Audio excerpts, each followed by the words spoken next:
Hello viewers, இனி நம்ம பார்க்க போறது ஒன் பீஸ் எபிசோட் 1048 பார்ட் 1.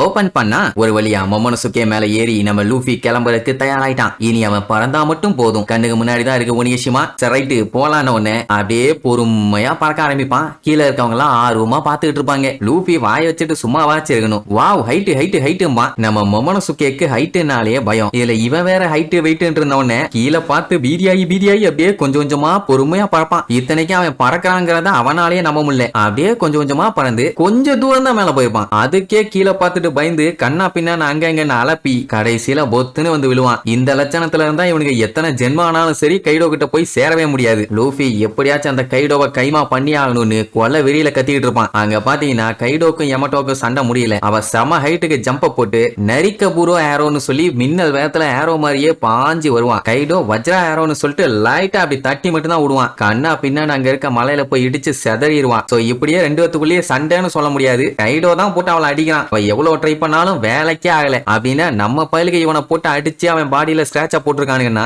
அப்போ எந்த அளவுக்கு எஃபோர்ட் போட்டு சண்டை போட்டிருக்கானுங்க பாருங்க. அதுக்கப்புறம் நேரா அவகிட்ட வந்து இங்க பாரு, உன்னால எல்லாம் ஓடனாக முடியாது. நீ ஒரு சப்ப மேட்ரு சால்ட் வாட்டர் சைலண்டா இருந்த உடனே டே தகப்பா நீ எப்ப பார்த்தாலே நீ கொல்லதான்டா ட்ரை பண்ணிட்டே இருக்க. உண்மைதான் என்ன ஆமா நீ ஓடன்னு சொல்லிட்டு இருந்தீங்கன்னா வாருக்கு ப்ரிப்பேர்டா தான் இருக்கணும். வேற வழியே இல்ல. அண்ட் சொல்ல போனா இது ஒண்ணு சாதாரண கேம் இல்ல. அப்படி இப்படின்னு அவளை ஓவரா அசிங்கப்படுத்திட்டு இருப்பான். அவ நான் ஓடனை பார்த்து தான் இன்ஸ்பயர் ஆயிருக்கேன். எனக்கு அவரைத்தான் ரொம்பவும் பிடிக்கும். நீ இல்ல நீ எல்லாம் ஒரு மனுஷனானு மானங்கட்ட கேள்வி கேட்டுக்கிட்டு இருப்பா. அப்படியே கட் பண்ணி ஒனியஷிமாவை 20 வருஷத்துக்கு முன்னாடி காட்டுறாங்க. அப்பவுமே அந்த இடம் அப்படியே தான் இருக்குது. அப்ப பாத்தீங்கன்னா நம்ம யமட்டோ சின்ன பொண்ணு தானே ஓடனை பார்த்து இன்ஸ்பயர் ஆகி அவரை மாதிரியே ட்ரெஸ் எல்லாம் பண்ணிட்டு எப்படியாச்சும் லேண்ட் ஆஃப் ஆனோவோட பார்டரை ஓபன் பண்ணணும் அப்படின்ட்டு வழியில வர எல்லாத்தையும் அடிச்சு தள்ளிக்கிட்டு போய்கிட்டே இருக்கான். அங்க இருக்கவங்களுக்கு எல்லாம் என்ன பண்றதுனே தெரியல. ஏன்னா ஒரு வாரமாவே இவ இப்படித்தான் சொல்லிட்டு தெரியுறா. என்னதான் இவ குழந்தையாவே இருந்தாலும் கைடோவோட பொண்ணாச்சே எப்படியும் முரட்டுத்தனமா தான் இருப்பா. அவளை அடக்கணும்னா நம்மளும் முரட்டுத்தனமா தான் முக்கியம் ஆகணும்னு அட்டாக் பண்ண வருவானுங்க. டேய் மோட்டெஞ்சா வாங்கடான்னு சொல்லி அவனை எல்லாத்துக்கிட்ட இருந்து அடிச்சு புடிச்சு தப்பிச்சு ஓடுவா. ஆனா மழை பெஞ்சிட்டு இருக்கிறதுனால படிக்கட்டுல கால் வலிக்கு விட்டு பொத்துன்னு விழுவா.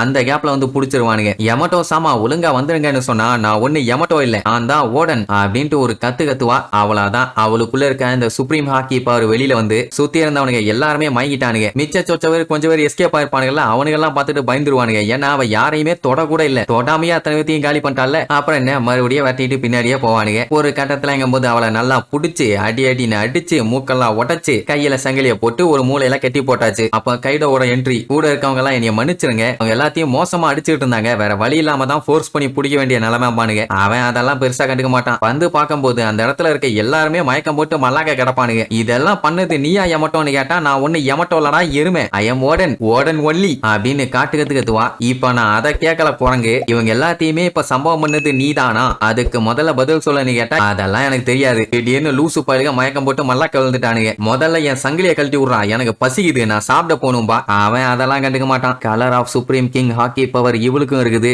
அப்படின்னு ஒண்ணு அவளுக்கு ஒன்னும் புரியல. அண்ட் இன்னொரு மேட்டர் என்ன சொல்லுவானா, நீ உன்னை ஓடன்னு சொல்லிட்டீனா தயவு செஞ்சு செத்துரு, என் கண்ணு முன்னாடியே இருக்காதம்மா. என்ன நம்ம டேடி இவ்வளவு மோசமா பேசுறானேன்னு அவன் ஷாக்ல இருக்கும்போது அலேக்கா தூக்கிட்டு போவாங்க. காட்டு கத்துக்கிட்டு இருப்பான். அலேக்கா தூக்கி கொண்டு போய் ஜெயில போட்டு கையை மறுபடியும் லாக் பண்ணிடுவானுங்க. இப்ப என்னன்னா அவளுக்கு ஒரு மாசம் டைம். அந்த டைம்குள்ள அவ கூல் டவுன் ஆகி அவங்க அப்பா சொல்றது எல்லாத்தையுமே கேட்கணும். அப்படி இல்லன்னா பொலந்துருவேன்ட்டு போவான். ஆக்சுவலா அவன் கொண்டு போய் விட்டுருக்கிறது சாதாரண இடம் இல்ல, டார்க்கான இடம். சொல்ல போனா அதெல்லாம் ரொம்ப கொடுமையான இடம். சுத்தி இருக்கவங்களே சொல்லுவாங்க ஒரு மாசம் அளவுக்கு அவங்க தாங்க மாட்டாங்க, சின்ன பொண்ணு செத்துருவாங்கன்னு. செத்தா சாவட்டுங்கிற மாதிரி தான் போவான். ஏன் அப்படின்னா லேண்ட் ஆஃப் ஆனவ சேர்ந்த ரொம்ப மோசமான சாம்ராய்ஸ் எல்லாம் இங்க இருக்காங்களாமா. அதனால இவங்களுக்கு ஏதாச்சும் ஆபத்து வரும்னு உடனே லேண்ட் ஆஃப் ஆனவோட சாம்ராய்ஸ் அப்படியே சுத்தி முத்தி பாப்பா. ஒரு 3 பேரு மூச்சை பிடிச்ச மாதிரி உட்கார்ந்துட்டு இருப்பாங்க. அப்ப கைடோ அந்த சாம்ராய்ஸ பார்த்து லேண்ட் ஆஃப் ஆனவோட கிரேட் ஸ்வாட்ஸ்மேன்ஸ் உங்க எல்லாத்துக்குமே அந்த லூசு மாதிரியே ஒரு மாசம் டைம் தரேன். என் கூட சேர்றீங்கன்னா மேல இருக்க ஹோல் வழியா கத்துங்க. அப்படி சொன்னீங்கன்னா உங்களை ரிலீஸ் பண்ணி என்னோட ஆர்மியில சேர்த்திக்குவேன். அப்படி இல்லன்னா சோறு தண்ணி இல்லாம சாக வேண்டியதான். எவ்வளவு நாளைக்கு நீங்க சோறு இல்லாம இருப்பீங்க? பட் கவலைப்படாதீங்க, நான் சோறு கொடுப்பேன். ஆனா ஒரே ஒரு ஆளுக்கு மட்டும் தான் சொல்லி